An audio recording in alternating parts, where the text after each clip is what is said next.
We go. I will bless the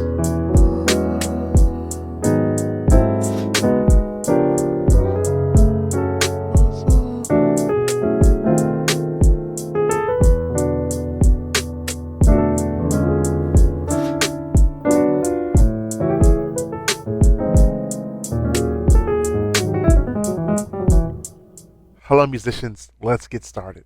One of the ideas that I often talk about in the premium membership is using melody to enhance any progression. But I realized I haven't really talked about it much on YouTube. So I wanted to take one framework from one of the teachings and just share that here with you all. So let's use the classic hymn of the church, I Will Bless the Lord, as our template song. And I'm going to focus on the space between the first chord and the second chord. And we're going to do this song in a key we don't often play in, the key of E. Now, I know this is, for some musicians and many musicians, this is a really unfamiliar key. But just bear with me. We're going to focus on the space between two chords. So I believe you all can handle this. So come on, stick with me. Let's do this.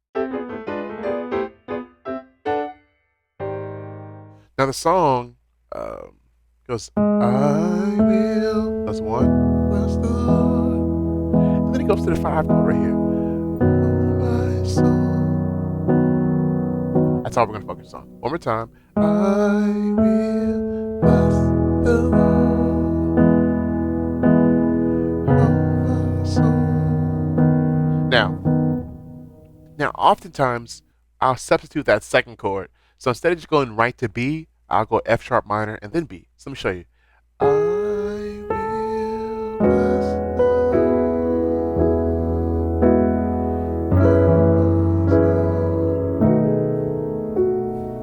You see? So I did the F sharp minor before the B.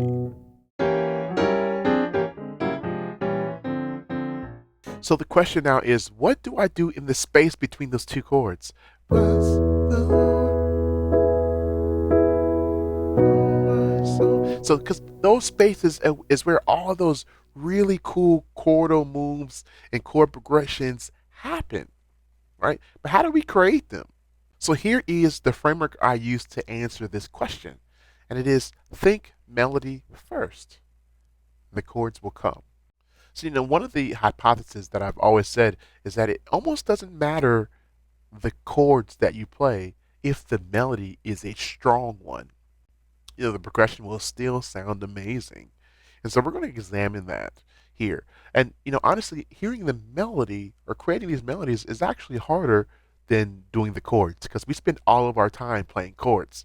So we're going to examine that now. So the first thing we need to do is think about the target. What is the target melody note? So we start off, I will bless the Lord. Now what's the target? What's the melody note of the second chord? Oh, it's still B. It's B. So what we're going to do is we're going to create a melody and make sure that melody lands on B when we play the second chord. And we are going to use the major scale as our source for deriving these melodies. And if you don't know the E major scale, it simply goes E, F sharp, G sharp, A, B, C sharp, D sharp.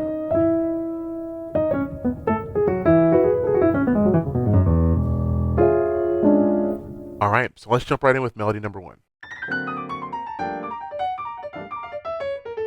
So the first thing I want to do is see how much space I have available to me. So I will bless the Lord.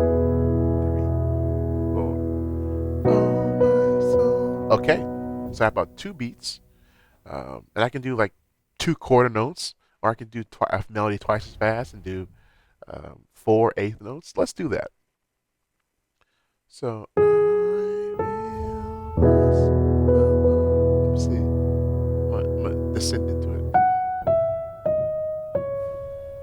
Oh my soul. That's cool. Let's try it again.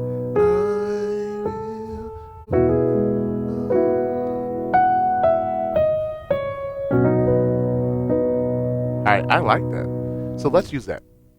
So the first thing I'm going to do is I'm just going to use chords of the key, diatonic chords or chords of the key. So the first one is. So here's how I'm going to harmonize them. I'm going to use a B for this one and A for this one. So B, A, I'll come back to B. A again, and then B.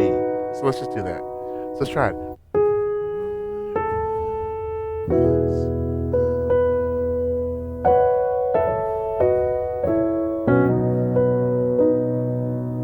All right, let's try it again.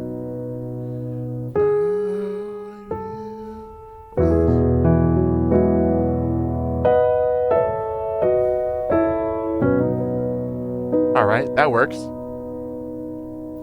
Now let's embellish our chords a bit. Now that we have our melody, let's mess with the chords. So let's take these triads, these simple triads that we were playing, and let's do them in drop 2. So what I'm going to do is take the middle note and put it, or the second highest voice, and put it in my left hand, and take it out in my right hand. All right, so here we go. Here we go.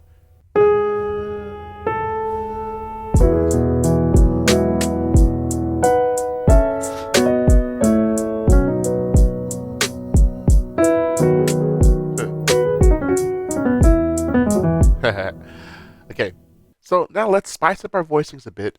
Let's add the major seventh onto all of our voicings. So our B is going to be B major 7, and our A is going to be A major 7. Now I know that's not in the key, like this A sharp is not in the key of E, but let's just go with it. And remember, my original proposition was that it almost doesn't matter the voicings. And let's see what happens. And we're going to drop 2 of these major 7s. So have B major 7 here, right? So I'm still going to take the second highest voice and put it in my left hand. So I end up with this voicing right here. And same thing with A major 7. So I'm going to take the second highest voice, put it in my left hand. Again, B major 7. I'm going to put the second highest voice as B in this case. And then for A, it's going to be, right? You see? So here we go. Let's try it.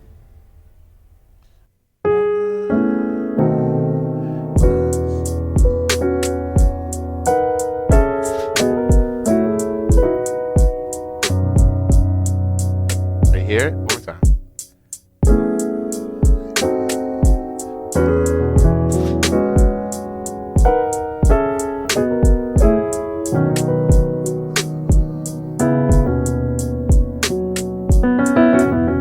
All right. Let's spice up the voicing a little bit more. I'm gonna add the 9. So here's B major. Here's the major 7th. Here's the 9. So I'm gonna add the 9. And again, I'm going to drop to it. So I'm going to take the second highest voice, put it in my left hand. There we go. A major 9. Again, second highest voice, put it in my left hand. It goes, and so forth. Let's just spice up the first 2 chords. Again, so I'm going to add the 9th on the first 2 chords. So B major, here's the 7th, here's the 9. I do that for the first 2 chords. And then A major, here's the 7th, here's the 9. And then the rest of them I play as major 7ths. And the reason why is when I do this inversion, my left hand ends up playing the 9 when I drop to it, and it becomes a little ambiguous. I don't like that, so I'll just play those as regular major 7s. All right, so let's see what happens. Here we go.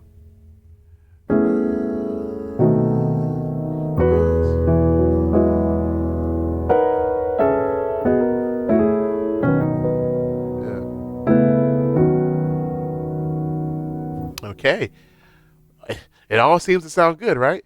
So let's do something completely out there. Let's harmonize each voice as a chordal voicing, perfect fourths. So here we go. The first note of the melody is F sharp, so there's a 4th there, 4th there, 4th there. Let's harmonize like that. The second voicing is, so just 4th, 4th, 4th. So, and then the next one, let's do this perfect fourth. Let's not worry about key, just make it perfect fourth. A distance of a 4th. You see? So we have next one. Make this one a perfect 4th.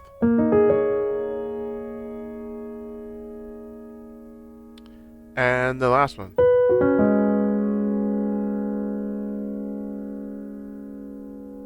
Alright, so let's try it in context and see what happens. Here we go.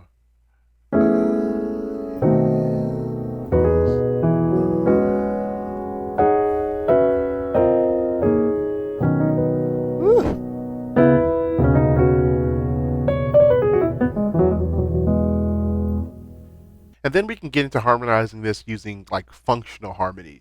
So where we have targets where the harmony like moves like a 2-5-1 or 5-1. Let's do a 2-5-1.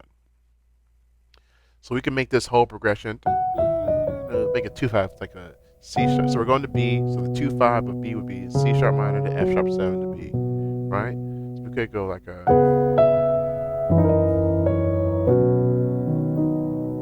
and I can have some fun on the 5 chord. Maybe I can add some different colors, or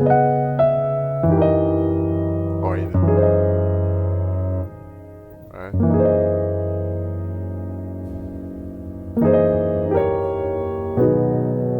Okay, let's try it in context.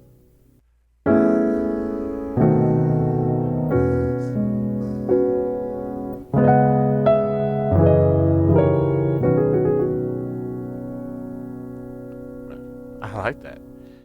Let's do back cycling 2-5. So I'm going to go.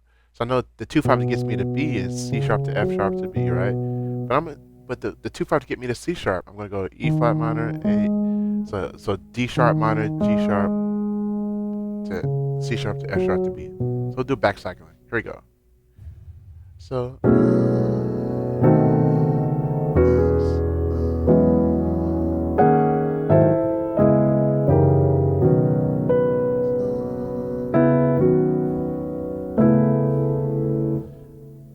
that I mean it's out of the key. I mean, let's try it again. Here we go. So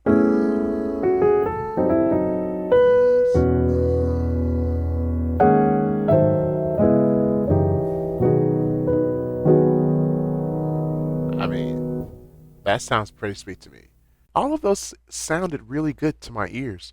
From the basic triads to the drop two, to extended drop twos, to chordal voicings, or using functional harmony.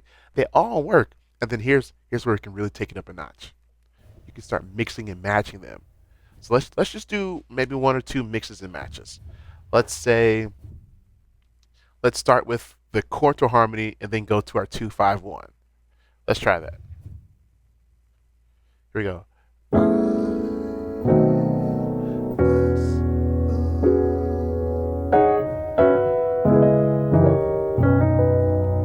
Right? Okay. Or let's try the drop two extensions and then go to chordal. Here we go.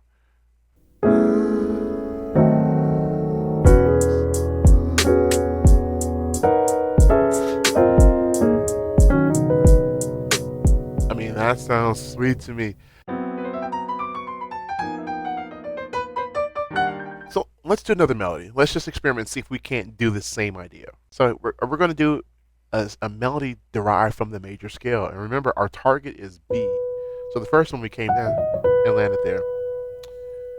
Let's land there, but maybe let's go.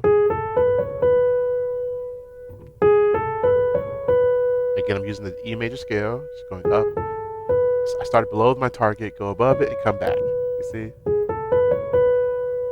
That's cool. So let's see if we can't work that same process, that framework I gave in the first melody for this one.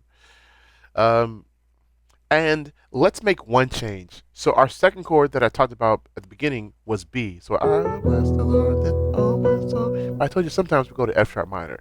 So I'm going to go to F sharp minor this time instead of B. I will bless the Lord. They go to okay. So let's first start with diatonic chords, chords of the key. So the melody goes. So let's maybe go. Let's just use two chords, E and F sharp minor. Similar to what I did earlier with the B and A, we'll do E and F sharp minor, E, F sharp minor, and then F sharp minor. There we go. Okay. So here we go.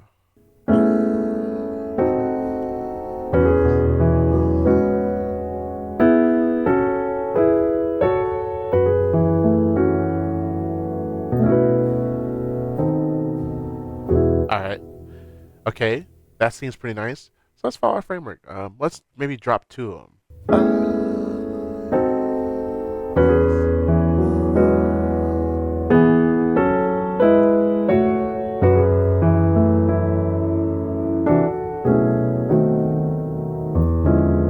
All right, sounded sweet to me. Now let's add some extensions. I'm gonna add some color on each of those drop twos. So maybe the E I might make it a major seven. Maybe the F sharp minor.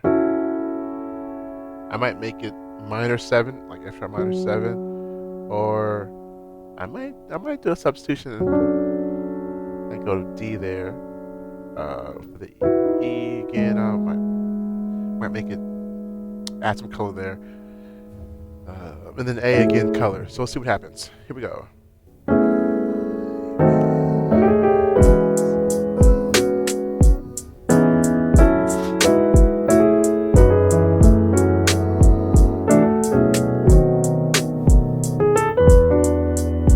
All right.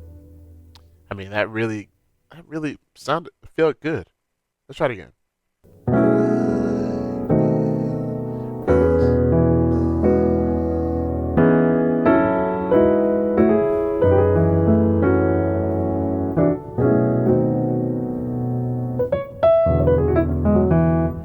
All right.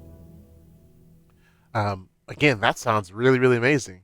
Let's try the chord to voicing idea. Here we go. Um,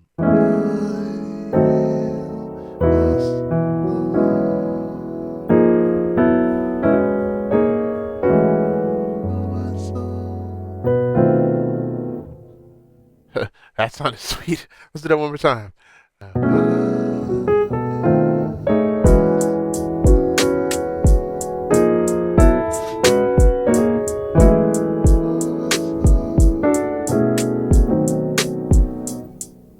Love it. And then the last one I want to talk about is just making this functional harmony.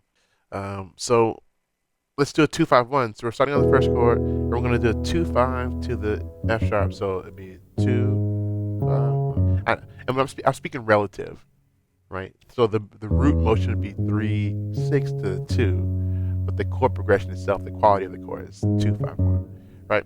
So we're going to go G sharp minor, C sharp 7, and then F sharp. All right, so let's see. We have I love us, Lord. We're gonna go.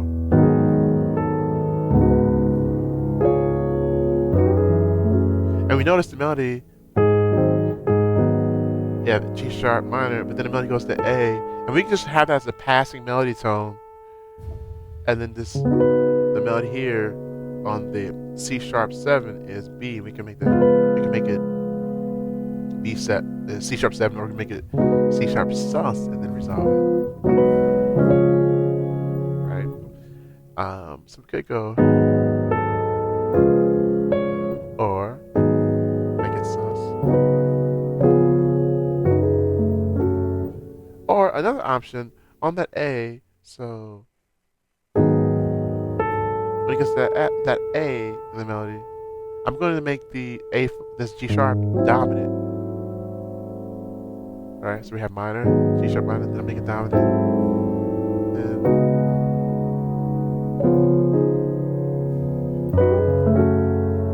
so let's try it in our song. Here we go.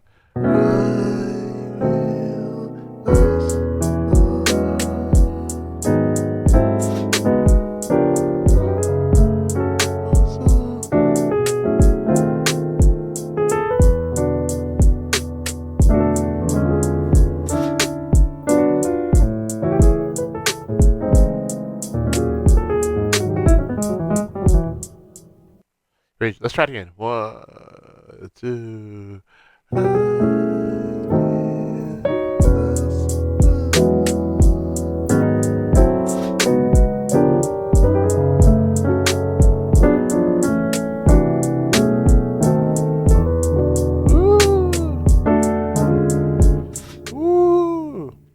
So I hope you're seeing the same framework, the same process, and I was able to get to a really interesting chord progression.